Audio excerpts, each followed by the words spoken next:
Hello, every pony. Icy Knight here with Chapter 3 of Night Patrol. The Gala Sucks by Foxgear. This is not it either. Damn! Time to move on to the next one. Luna disposes of the book. She had just finished with a quick flick of the horn and summons another to take its place. She was reading through Equestria's extensive genealogical records looking for the descendants of the three key bearers, Applejack, Allure, and Nightingale. Applejack had made it easy for her. From the Apple family record, she discovered every firstborn daughter was given the name Applejack.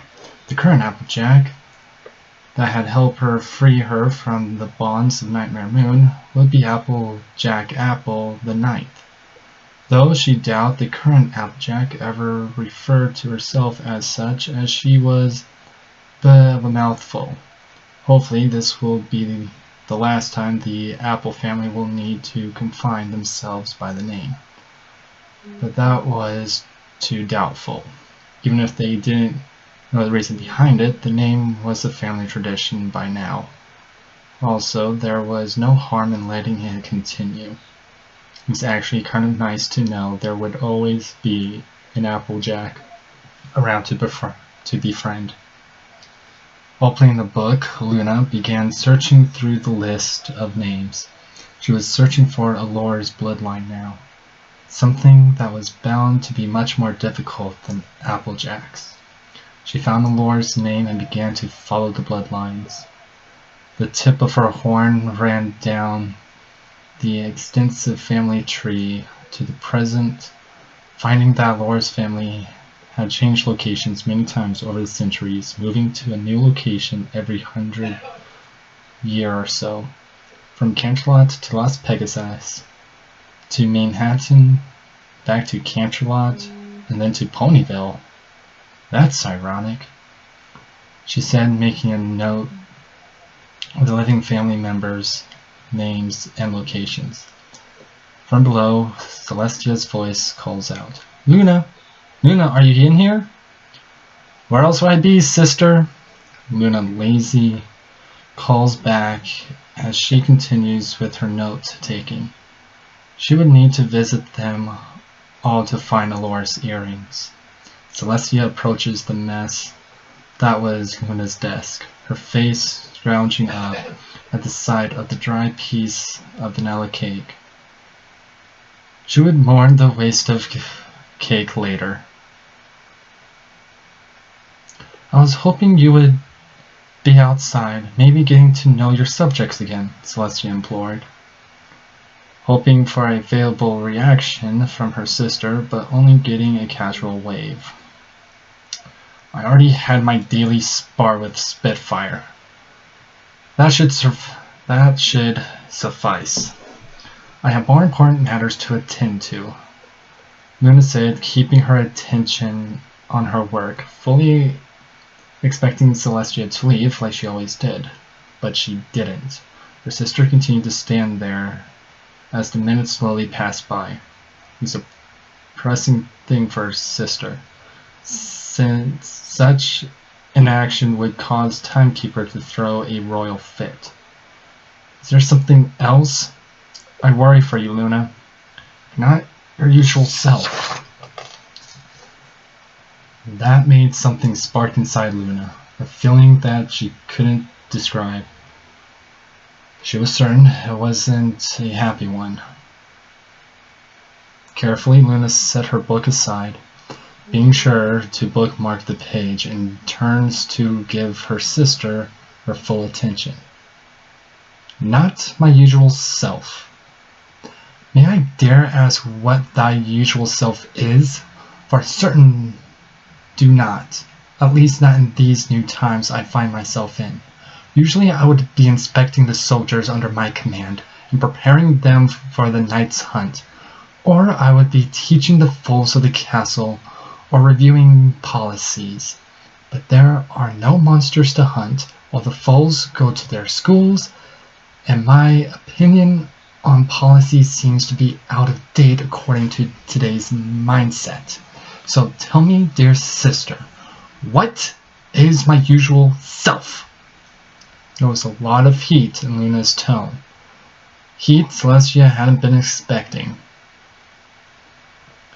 She had given her sister space to adjust to the new era, but Celestia wondered if she failed again to understand Luna's feelings. Luna's words played in her mind over and over till finally she had the answer. Those are things you did, but they are not you. You are happy, charismatic, and determined to do whatever you set your mind to. You complain about the Royal Guard, and I'll admit they are not what they should be. But what's stopping you from training them yourself? Why not just train them like you train the night patrollers? I certainly wouldn't stop you. As for teaching, if you want to teach, take on a student like I have, and policy too. You just need to ask. You don't need to seal yourself away, Luna. Silence filled the air between the two sisters. Celestia stood firm, determination etched on her face, while Luna smiled. What's so funny? Luna's grin threatens to split her face in half as she tries to suppress her giggles. Celestia's firm posture changed from standing firm to looking befuddled. I'm sorry. I truly am, giggles Luna. I'm certain some pony else would be terrified of you looking so serious, but to me you just look so funny. Did you know you still pucker up your lip when you try to look serious? Well, I tried to mimic your war face, Celestia pouts, wondering when she went from the scary older sister to silly face maker. And I do not pucker my lips. Oh yes you do. Luna laughs hysterically. Remember when you made that face to Discord and he put lipstick on you? Saying if you want to kiss him you should at least put in some effort? The two of them share a laugh as they remember the lighter moments of their epic battle with the God of Chaos. I did kiss his statue after the battle. Left a big red mark on his cheek. It stayed there for weeks, remember? I do. Luna wipes a tear from her eye as her laughter finally died down. It was fun remembering the past, but she supposed it was time to address the present problem. Starting with the one Celestia just listed. Serious time, okay? Celestia finished her own giggles and nods, her face stiff as stone. Luna took a deep breath and spoke. Look, Celestia, I'm aware I could do the things you said. I could train the new guards, and I've tried. I've tried to go to your school to teach, and I've tried to think of policies that would be of aid to you, but the truth is, I don't want to go back to be a princess again. Silence filled the air as Celestia stared wide-eyed at her sister. At least not right away, she quickly clarifies before Celestia could speak up. I've been away for 1,000 years. There's a whole new world to explore, and then there's Six's message, my powers not being restored yet. I know it sounds like I'm making excuses, but I really just want to find out what Six is left behind. And maybe you'll see the changes in the world for a bit. Be an adventurer again, like in the old days. I understand your feelings, Luna, but Stars World is dead, snaps Luna. He... he's...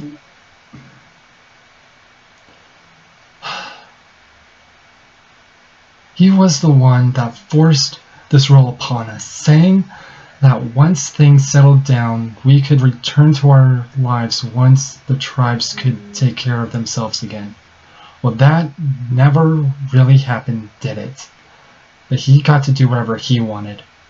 He was a candidate for the throne, but he pawned it off on us so he could go off and do his research, never minding what happened to any pony else, including you or me.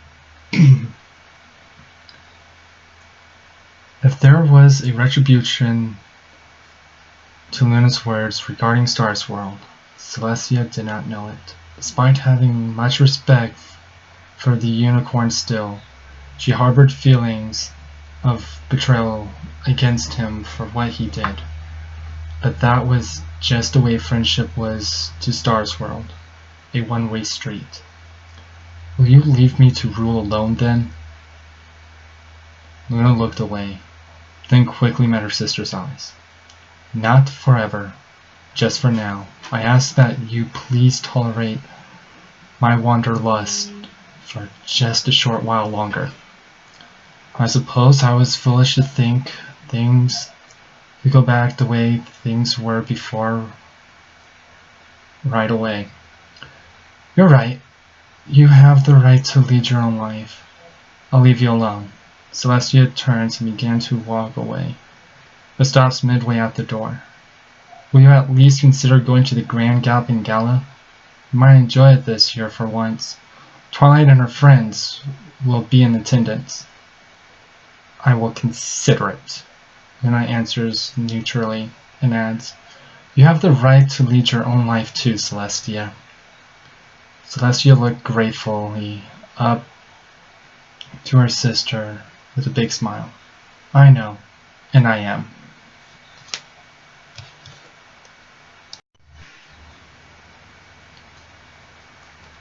Goodnight sat staring at his drink. He has not taken one sip since ordering it, the foam off his beer having long since disappeared. In all honesty, it was really killing the mood of the room, in Spitfire's opinion, as she orders up her second drink. It was just another off-duty night at the Rusty Horseshoe, except tonight the atmosphere was much more depressing. Goody, I brought you that drink because you seemed down, and now you wasted it?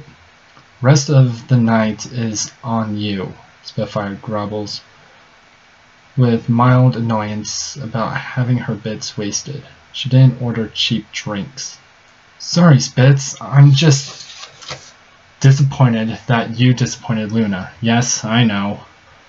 I've been here listening to you wallow in your superficial crap for weeks now. Look, you did what you thought was right at the time, and that's all any pony can do. It's not like Luna kicked you off her guard detail.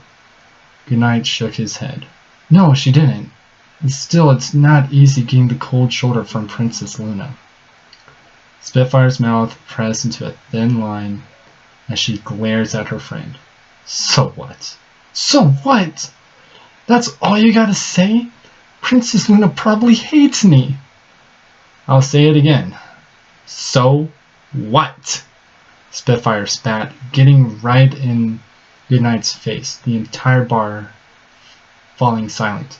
It's not your job to be pinning for the princess' favor or try to be her friend. Your job is to throw yourself into harm's way and be a pony meat shield. That's your job. That's what you choose to do.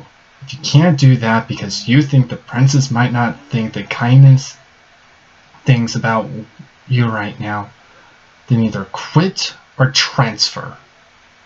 Goodnight ears flops down as he pushes Spitfire away. Leaning against the bar, he held his head between his hooves, muttering, Maybe you're right. It didn't sit well with her to see her friend so depressed. Maybe going drill sergeant on him wasn't the answer. but was how she was used to doing things. "Look, Goody," Spitfire mumbles, trying to find the right words to say. "What I'm trying to say is, don't take this personally. The princess is busy doing her own thing right now. Heck, she'll hardly speak to me outside of our sparring routines since she started that personal research of hers. From the rumors I've heard, not even Celestia can get through to her. So I doubt she even cares about what happened during the parade." "Good night, Scuff.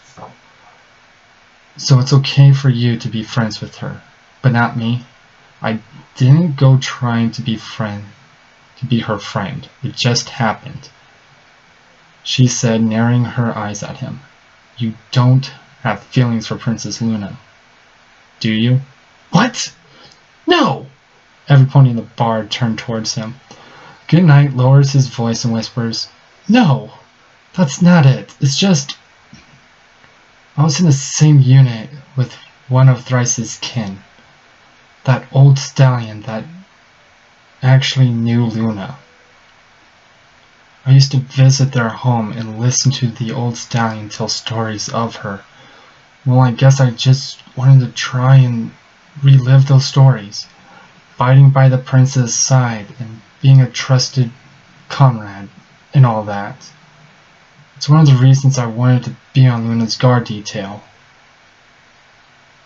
Spitfire stirs her drink with her hoof, thinking back to when she first joined the guards before applying for the Wonderbolts. She would be lying to say if she hadn't had the same naive thoughts about wanting to serve beside the princess. Her own father filling her head with his stories of heroic deeds and whatnot. But what he didn't tell her, and it may have been his intentions from the start, was that the royal guards almost never saw action. They hardly ever left the castle, only on occasion when the princess was to visit some place, and only a select few were chosen for that job. If a pony wants to see action in the equestrian army, they had to join either the Wonderbolts or PTB, the Pony Troopers Battalion, which was the Wonderbolts were a subgroup of. The battalion only numbered 100 ponies or so, and they were the ponies that Celestia sent out to deal with threats too major for local ponies to deal with, but still too minor to warrant her action. "I'm gonna go," she told Goodnight. Tonight was not the fun night she planned. Maybe she could go somewhere else and salvage what she could of her last off-duty day till the gala. The chances of that were slim, as the other Wonderbolts were still on duty. Try to cheer up. If it helps, I'll see what I can do with Princess Luna. I can't promise anything, but I'll try and see how much she actually cares about your actions. Who knows, maybe she's already moved on. Goodnight slumped, his chin resting on the bar. "Yeah, thanks." Throwing her bits on the bar, Spitfire left.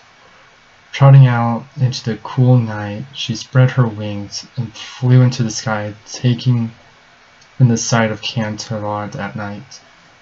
Lazily she glides, not sure where she wants to go. She didn't want to waste any more bits at some bar, truthfully, but didn't want to go home either. Her eyes wandered toward the castle. "I suppose I could go see Luna." Outside of sparring, and that one night at the bar, she had spent little time with Princess of the Night. For their princess' own words, they were friends, and by that extension, her friend seems to be bothered by something. She could tell during their spars that something had Luna distracted. Spitfire had a feeling it had to do with recent events. Changing directions, Spitfire glides over to the castle, landing outside one of the main doors. It was illegal to just fly in through the window, Wonderbolt or not. After a quick inspection by the castle guards, she let herself in. Let's see, I think Luna's room was Captain Spitfire? The hair on the back of Spitfire's neck rose as she turns around, coming face to face with a tired-looking Princess Celestia. What brings you here tonight? The princess asked, tilting her head in curiosity. Something troublesome, I hope. Nothing troublesome, I hope. Spitfire shook her head. No, I was just flying by and thought I would come and see how Princess Luna was doing. It seemed like something was bothering her since that incident at the parade 2 weeks ago. Celestia smiled. I'm glad to see my sister has made such a good friend. She is over yonder in the study. I too have my concerns, but I'm afraid despite leaving on good terms, things are still not well with her. Did you two fight? I mean, none of my business, of course, but Luna stops her by covering Spitfire's mouth with her hoof. A smile still plastered on the princess's face, though it was notably smaller. Yes, we did fight, as sisters tend to do. In truth, I only desire her to take a break and relax, hoping that perhaps the gala might provide the chance. But Luna has a bad history with the gala. Perhaps you will be better up to the task? As Celestia walked away, Spitfire could not help but call out. If she won't listen to you, her sister, what chance do I have? Celestia paused in her trot, looking up at the moon and the starry night sky with a mournful expression. It is because you are not me that you have a chance. The Princess of the Sun left, leaving Spitfire alone in the hallway with a feeling of uncertainty as she trots for her study. She hesitated at the door, wondering if Luna would even want to see her. She gathers her courage and enters, knocking on the door as she opened it. Luna, are you still in here? It's me, Spitfire. Did Celestia send you? Luna asked from her porch up above, giving a harsh glare at that Wonderbolt captain that said to choose her words carefully. No, I came here on my own, though I did speak to her in the hallway. If I'm intruding, I'll just leave and come back another time. That would not be necessary. Perhaps it's time to take a break anyway.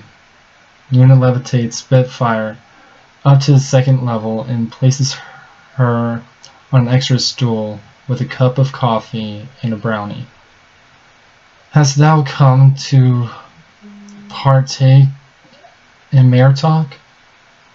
No, that's not really my cup of tea, but should you be having coffee this late at night? It's about 1 in the morning. That depends. Should you be drinking so much when off duty? Luna shot back, taking a sip of coffee followed by a bite of her brownie. Spitfire shrugs. Fair point, I guess. And I don't drink that much. Says the mare with alcohol still on her breath. Another half a dozen rounds of Fireball whiskey. That drink was named after my dad. Of course I would order it, but Spitfire said as she meekly nibbled on her treat. Maybe 3 to 5 shots every weekend is a bit much. And weekdays and after work when I'm not on long missions. Okay, I might have a slight problem. The first step is admitting it, Luna said smugly. Spitfire crossed her legs in a huff. Fine, if that's what you think, why don't you admit you have a problem? I'm not on the verge of becoming an alcoholic, Luna rebukes.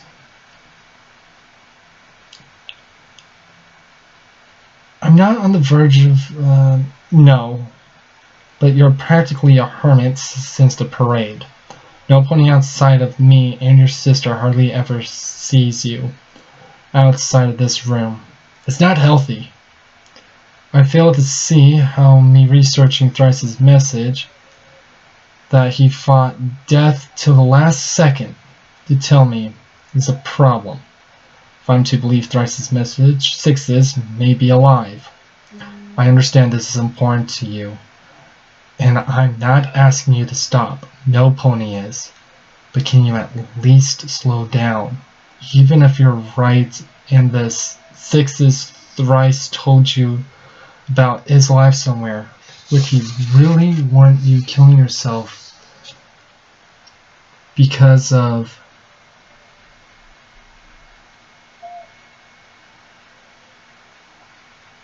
malnourishment to find him? It's not like Thrice actually said Sixes was alive, right? Luna hung her head. You are correct. Thrice did not say Sixes was actually alive. Only that something is resting under the castle for me. But if he is, and he's waiting 1,000 years, I think he can wait a little longer. Then as you research in a healthier manner, Spitfire said. A huge gulp suddenly forming in her throat as Luna's gaze fell upon her. And with my help, of course. Truly, you wish to aid me in my quest? There goes my weekends, thought Spitfire. But Spitfire nodded in determination. You bet, and Goodnight wants to help too. He's been feeling down after the parade thing, and really wants to make it up to you. I had noticed he had seemed a little down lately. I assumed he caught a cold, Luna said aloud, making Spitfire sweat drop. Nonetheless, I will heed your advice. So what do you advise we do to relax? How about going to the gala? If this is a joke, then I suggest you find better material. No, hear me out. Remember when you changed your appearance and introduced yourself as Emerald Moon to the other Wonderbolts? Luna nodded, wondering where this was going. Well, what if you do that again and you attend the gala with me and the other Wonderbolts? I guarantee it'll be much more fun that way than getting all dressed up. Luna tapped her chin in thought, trying to imagine such a thing as her enjoying the gala. Perhaps Spitfire was onto something. Very well, I shall attend. Perfect. Now we just need to make you a Wonderbolt in a week. I hope you're ready to study.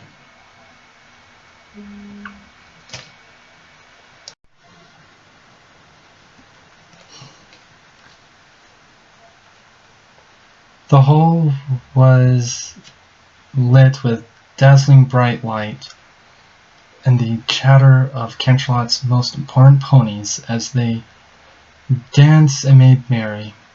For once, she, Luna, Princess of the Night, is not being hounded by said noble ponies, as she casually sips her drink in the corner of the room, dressed not in a fancy dress or anything such as that, but in a Wonderbolt uniform. Spitfire had loaned her spare uniform for the occasion, since her, or Emerald Moon's, uniform wouldn't have been finished in time for the gala. An unexpected twist to coming undercover to the event was the fact that Spitfire had made her take the Wonderbolt trials, which she passed, thus making her an official Wonderbolt, or at least her disguised Emerald Moon one. When she asked Spitfire about the fact that there could only be 6 Wonderbolts, the captain could only stare disbelieving at her, asking where she heard such a thing. When told from the official Wonderbolt history book, the captain groaned out loud in disbelief. They still haven't fixed that? That mistake was there when I first took the test. Of course there are more than 6 Wonderbolts. How else could we do shows and do missions for Princess Celestia at the same time? There are about 50 Wonderbolts. 6 of us just do the shows on the side to help fund the camps and stuff. Heck, only Soren, Fleetfoot, and I are the only regular performers. The other 3 are always being switched out. But no pony notices, probably because I'm so good. Spitfire finished with her patient smirk. Spitfire had continued to rave about her own skill for the rest of the celebration dinner, which had been held at the Rusty Horseshoe, where Luna had eaten her first hamburger and fries, and found she loved them to a point of ordering the castle staff to make them for her. That stopped after she found out how fattening they were. After the celebration, Luna spent the last week till the gala going about her usual routine, with some exceptions. Seems many Wonderbolts were eager to meet Emerald Moon, since Spitfire had been so gracefully singing her praises, leading her to have to adapt her disguise more often than she had ever planned to. If Luna was being honest, she loved the fact she got a chance to just hang out, as the new term was, and to be a normal pony. But she didn't like was she couldn't do it as herself. She had once represented the element of honesty, but still it didn't sit well with her to pretend some pony else. "Hey Emerald, why are you sitting in the corner? It's a party out there," boasted Fleetfoot, with a deep red hue on his face, meaning she was drunk. "Spitz is chatting with the winner of the Young Flyers competition. Seems she's scouting her next recruit. Don't get too jealous now." "I'm hardly concerned. In fact, I welcome any new flyer as long as they pass the standards," Luna replies, knocking cuffs with Fleetfoot. "Ah, sister, can't have any snowflakes in the bolts." "Yahoo!" Fleetfoot flew off into the crowd, snatching a dance partner from the mass of ponies. Luna could only shake her head at Fleetfoot's antics. She was certainly an easygoing mare when off duty, kind of like Nightingale. Actually, Spitfire was a lot like Nightingale too. "Seems your spirit lives on, my friend," she said under her breath, thinking fondly of the metal-winged Pegasus. She would never forget what Nightingale did for her, and Luna liked to think she would be proud of the Wonderbolts that Firefly and her trained. They have truly restored her faith in Equestria's new military. "There you are, Emerald! Look who I got here!" Spitfire boasts, presenting a starstruck blue mare with rainbow hair.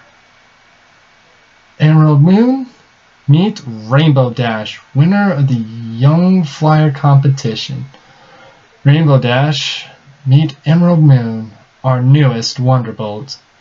If you're serious about joining the Bolts, look no further than the new recruit that got 100% score. I only got a 98% overall, Luna rebuted, not wanting to lie more than she had to, especially to the mare that now bore one of the former elements, the element of loyalty, one of the ponies that freed her from Nightmare's control. She would be more impressed if Rainbow's cheeks didn't look like they were about to explode from excitement. Spitfire shrugged softly her comment. I round up anyway. I'm gonna leave you two alone. I gotta go pull Soren away from his pie. He owes me a dance.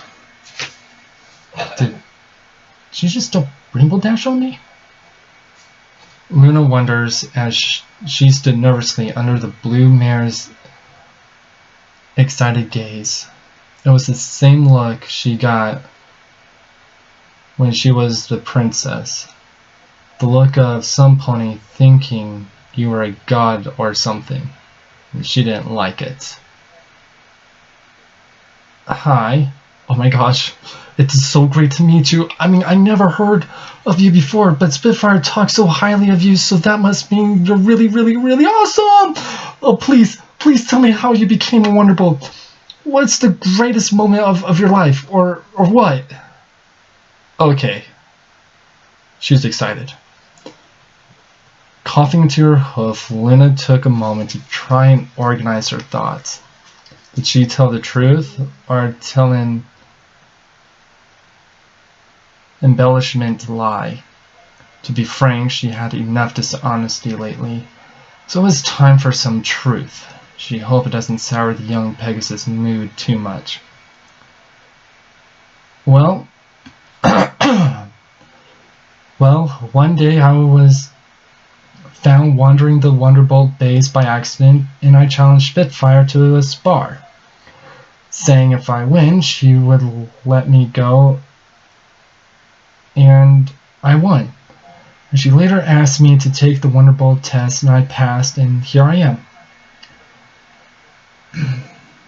Rainbow Dash only stared at her, unblinking, with her jaw slacked. Is that it? You weren't training or dreaming of this your entire life, and you didn't have to go through the academy either? Nope. That is awesome! Oh, you must be the greatest flyer in all of Equestria.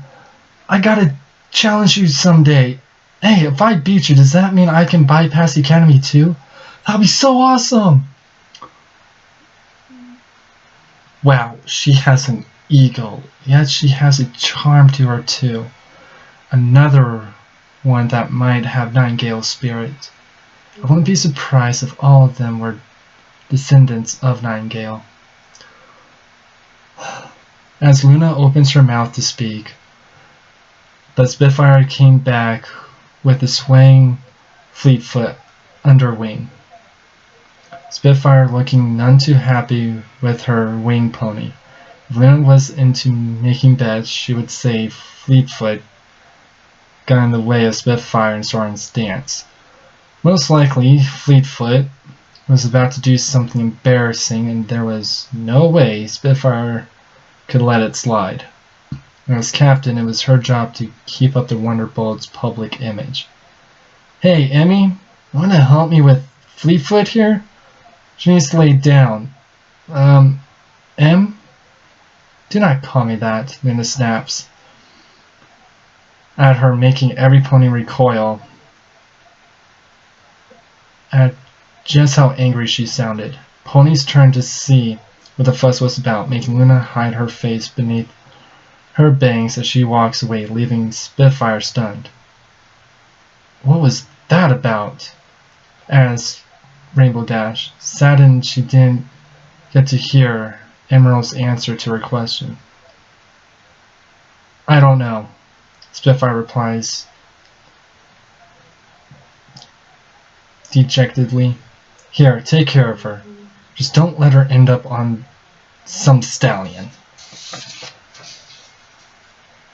Spitfire didn't stay for Rainbow's gushing over being given custody over Fleetfoot well-being, and quickly chased after Princess Luna. Out one of the corridors that led to the bathroom, she saw a trail of wet droplets. Great. She made the princess cry.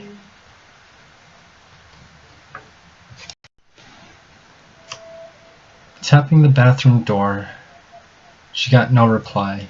After making sure no pony else was around, she entered.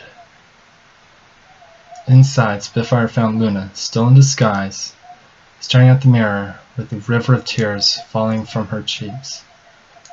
Luna, are you okay? I'm sorry if I said something I shouldn't have, Spitfire said gently. Uncertain what was wrong with the princess. She wasn't wailing, so that was good. But she wasn't making any other sound either except for breathing as she stared at her reflection in the mirror. I shouldn't have taken this face, Luna said suddenly, touching her face with her hoof. This face, the face of a friend I killed. Her name was Emerald Cutter, but her nickname was Emmy. She was one of my patrollers, a pony I trusted and wanted to protect. She was the first to try and stop me after I became Nightmare Moon. 2 times she rose up to stop me. The first time I hurt her. The second I killed her. I blew her heart to pieces all over the castle walls. I watched her die as our friends surrounded her in shock of what I had just done. Speechless, Spitfire walks up and sat next to Luna and laid her wing on the princess's back and held her close. The princess continued to cry in silence, mourning the friend she killed. Another year, another boring gala. Standing and greeting ponies. Really, she should outsource this job. Sure, one of the perks of attending the gala was to meet the princess. But did she have to greet every pony? At least this year she had someone to suffer alongside her. Her faithful student, Twilight Sparkle. That may sound mean, but watching her students' adorable antics were her only source of entertainment. Though she had the feeling Twilight would rather be discussing spell mechanics than shaking hooves, which made 2 of them. Smiling at another faceless noble, not that he was faceless, she just stopped paying attention.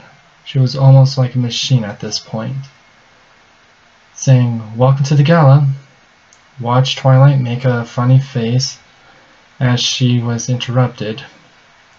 Shake her hoof and repeat.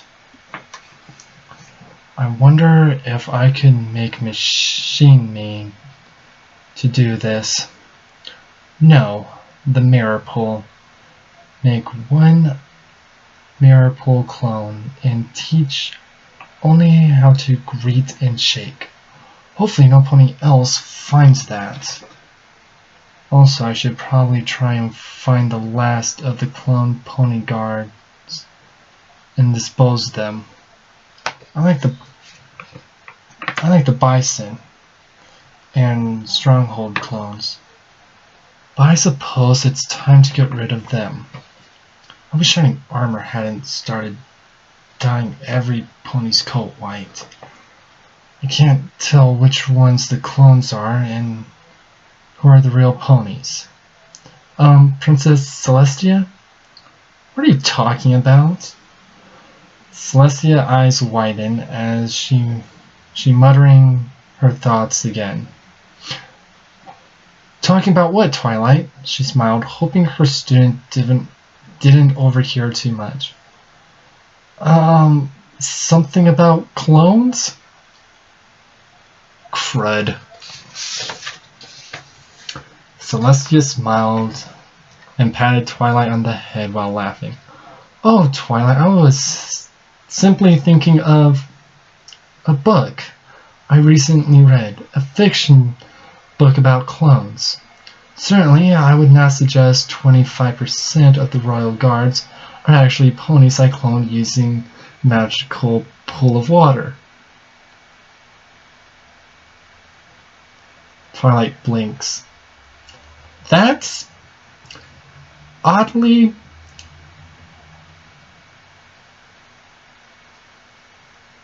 specific. I jest, Twilight, I jest. I was merely testing your sense of humor. I was curious to see if your new friends have had any effect in that regard is all. Oh, Twilight said, suddenly beaming with excitement. Did I pass? She managed to dig herself out of a hole. Time to fill it in. Yes, you passed. Let's go get some refreshments. But what about the... Oh, we're done. We're done. Yay!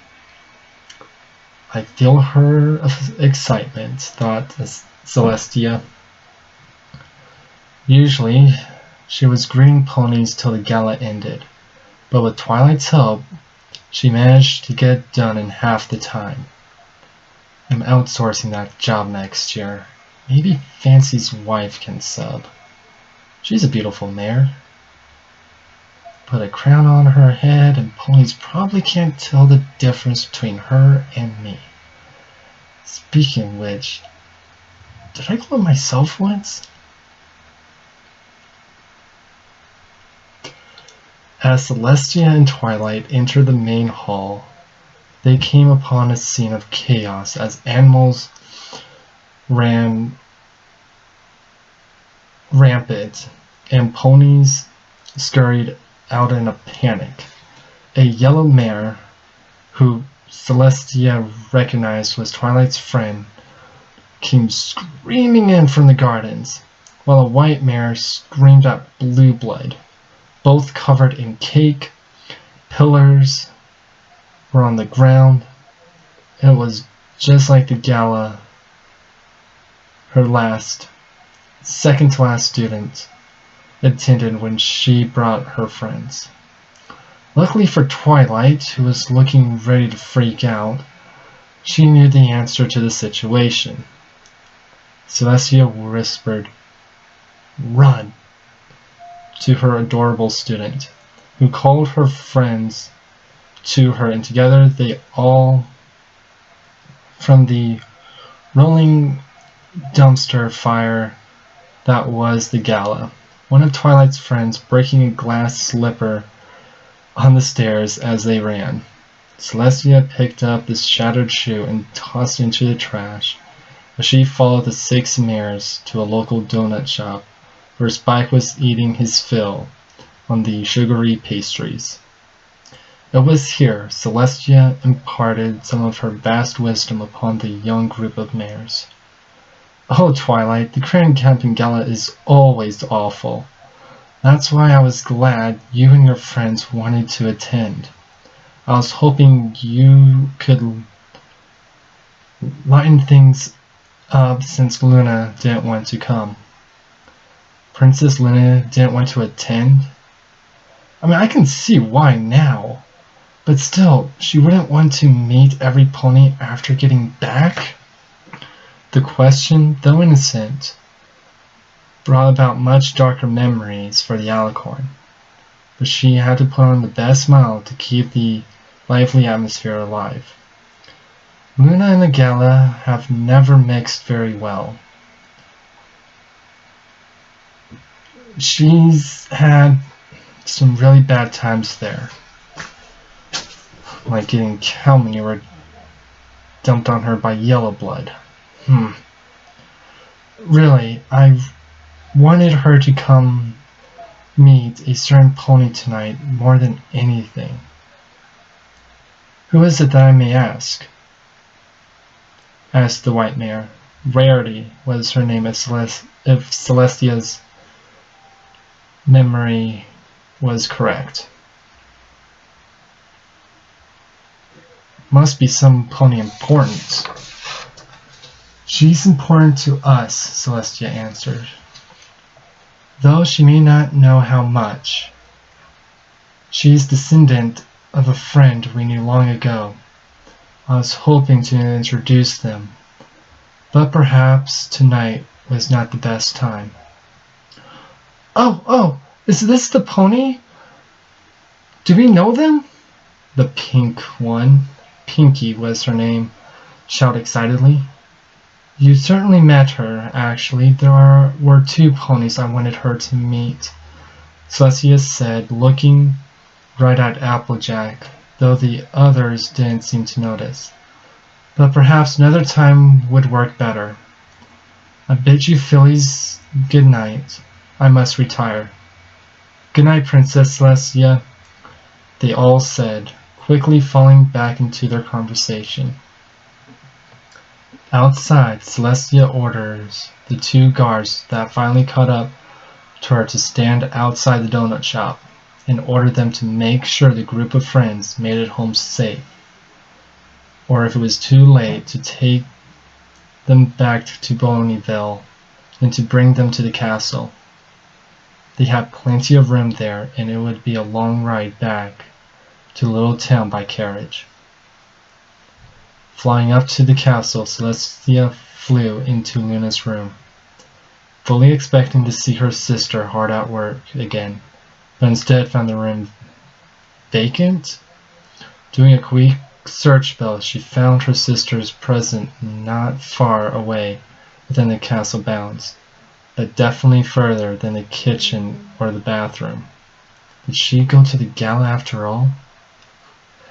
How nice. I hope she enjoyed herself, and at least got to hear Octavia play. Celestia looked over the notes spread about the table, not really reading them as she was thinking of when Octavia's next concert was. She was sure Luna would love to see it. As she neared the end of the notes, though, a picture circled in red caught her attention. The picture of the medal she gave Nightingale for her service during the Crystal War. Why would Luna be looking for that? The door to the study opened. Not wanting to be accused of spying, Celestia quickly hid, which in hindsight would look like spying. It was too late to change her mind. Spitfire and Luna climbed the stairs, with both of them clad in Wonderbolt uniforms. Interesting, she went in disguise. How clever of her. I hope she got to enjoy it. And those are tears on her face. Damn it! Can't Luna ever just enjoy a night of dancing and merrymaking? Is that so wrong for harmony's sake? Spitfire helped Luna to the stool, standing beside her sister and asking if she was okay. Luna, of course, answered she was fine, because she didn't like ponies worrying about her, and urged Spitfire to go home. The Wonderbolt captain did so, but clearly very reluctantly. You can come out. I know you're there, Celestia, Luna said aloud. She stepped out nervously. Sorry, I didn't mean to eavesdrop. I know, Luna replied. I sensed your presence just before we entered. If you're gonna hide, at least shield your magic. I'll remember that for the future, said Celestia, walking up to the stand beside Luna, as her sister began to peer over her research. So these are the keys you're searching for? For that will open the door beneath the old castle? Luna nodded. Correct. I have found one. But Lore's earrings and Nightingale's badge are still far from my grasp. I want to find them as soon as possible. Perhaps I could be of help. Luna's body went rigid as she slowly turned to stare at her. You know the locations of one of the keys? Where?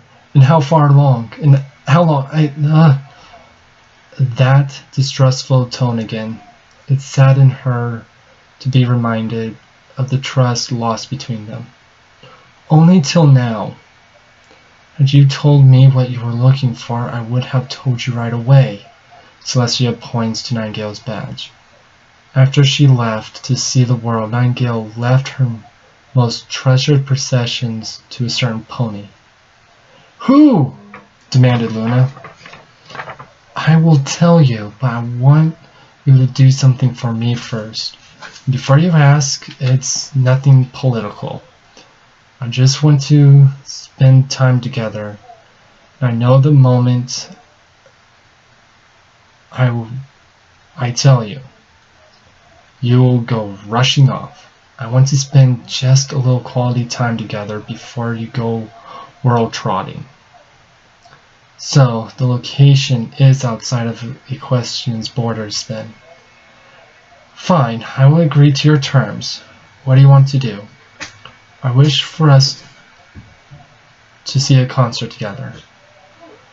One of the performers is a pony I think you would like to meet. Luna stared spectrally at her, which was fine. She didn't like being so cryptic with her sister, but she also wants this to be a surprise. Please, Luna? Luna sighed in defeat. No need to beg. I will attend thy concert wholeheartedly. The music of this new era has proven to have much appeal. Now, the location of the pony I seek? Like I said, Nightingale gave her badge to a certain pony in a faraway land in the east. A pony in the far... Kira! Luna shouts with excitement upon her realization. Does that mean... Celestia nods. Nightingale's badge is in Nippon.